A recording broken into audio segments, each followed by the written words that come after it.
Prior to the Minsk II agreement, the Ukrainian government decided in December 2014 to appoint several foreigners to key cabinet positions, including one from the United States. This was reportedly aimed at cleaning up corruption infesting the country. President Poroshenko signed a presidential decree granting Ukrainian citizenship to Natalie Jaroszko, an American and head of a private equity investment fund. And Parliament approved Jaroszko as finance minister. Also, Ivaris Abramovich, a Lithuanian national who works for a Ukrainian investment bank, was appointed Minister of Economic Development and Trade. Parliament also approved the appointment of Alexander Kvitashvili, a former Georgian health minister based in New York, as Ukraine's health minister. Foreign Minister Pavlo Klimkin and Defense Minister Stepan Poltorak were retained. President Poroshenko said that the prevailing view in Ukraine is that political deadlock and corruption are the root causes of the country's financial collapse. He pointed out that Ukraine needs to learn from the experience of other countries in order to emerge from this crisis. Since independence, Ukraine was a country that could not maintain its finances without support from other countries. No one talks now about how much support it received from Russia before the Maidan Revolution. The Ukrainian parliament approved a law on the special status of the Donbass, as specified in Minsk II on March 17, 2015. Andrei Albai, deputy speaker of the Ukrainian parliament, said the law was not for President Putin or the occupier, but was intended to show Europe that Ukraine was willing to comply with Minsk II. However, the law was immediately met with opposition from Ukrainian nationalist politicians, separatist leaders, and the Russian government. A member of a radical Ukrainian political party said the law was a de facto vote of approval of the Russian occupation in the Donbass. Russian Foreign Minister Sergei Lavrov said the law is a marked departure from the Minsk agreements, as the Ukrainian government ignored the Minsk II agreement to consult with representatives of Donetsk and Lugansk in enacting this law. The Donetsk and Lugansk representatives stated that the law was a unilateral amendment to Minsk II by the Ukrainian government, and that this amendment rendered the agreement null and void.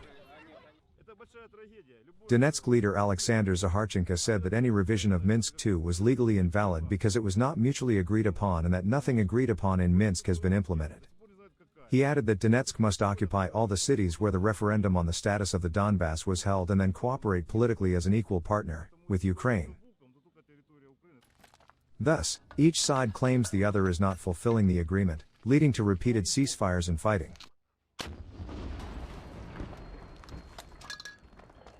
On June 10, 2015, representatives from Donetsk and Lugansk announced their desire to join the Russian Federation, abrogating the Minsk II agreement.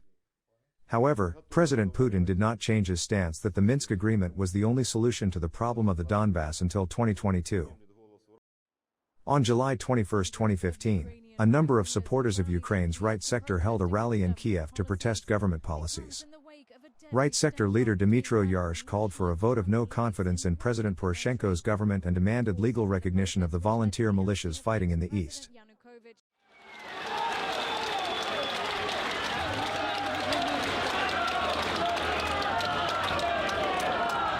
Перше – це вберегти нашу державу. Бо ми чудово знаємо, що багато хто думає, що правий сектор – це такі собі рибьошки, які будуть клювати на наживку Путіна і його банди. Насправді так не буде.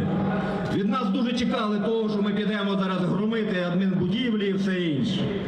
Ми показуємо, що ми дисциплінована революційна сила, яка у цим от вічі і нашим з'їздом розпочинає новий етап української революції. Правий сектор ініціює референдум, всеукраїнський референдум, на яке буде винесено декілька питань. Перше – недовіра влади.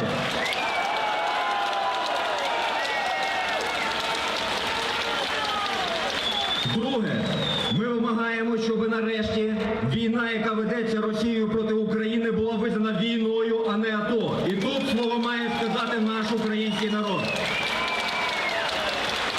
Третє – ми виступаємо за повну блокаду окупованих територій. Четверте – ми просимо підтримки в народу в тому, щоб легалізувати добровольчий український корпус і інші добровольчі підрозділи згідно чинного законодавства. We see that the Yanukovych system has been transformed, explained Dmytro Yarosh, right sector leader. Nevertheless, the main problems of our society, like corruption, the lawlessness of the prosecutor's office and the police, are still the same. And we are still protesting against these things. We think that the new Ukrainian state should be built on other bases.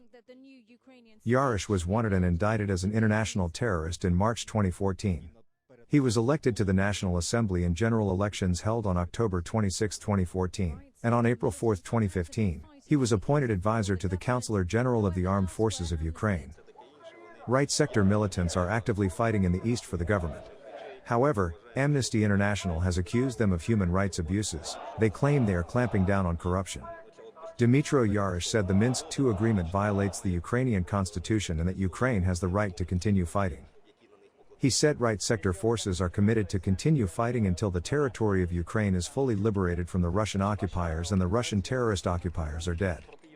He is still in a key military position in 2022.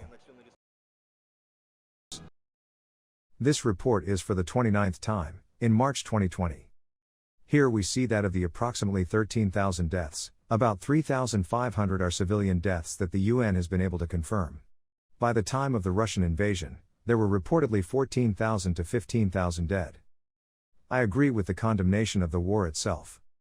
But if they talk about international politics, security and human rights on a daily basis, why did they pretend that this fact did not exist? This report is 52 pages long. It is not just statistics. The media coverage of Azov as a hero, and the Japanese people sympathizing with it. In 2010, Azov founder Andrew Bielitsky stated, "The mission of the state is to lead the white race of the world in a final crusade against Semite-led Untermensch, or inferior races. Semites include Arabs, Ethiopians, Jews and historical Assyrians, Babylonians, and Phoenicians. Untermensch is the infamous term used by the Nazis to describe non-Aryans. It refers to groups from the East such as Jews, Roma, and Slavs, mainly Poles, Serbs, and Russians." Can you think of anything that the Ukrainian government is doing to Japan right now? I hope you can see what I mean. This is the ideology and philosophy of the group that many Japanese now regard as heroes. Why did the US media and the Democratic administration, which had heavily slammed President Donald Trump as a white supremacist, continue to support Ukraine?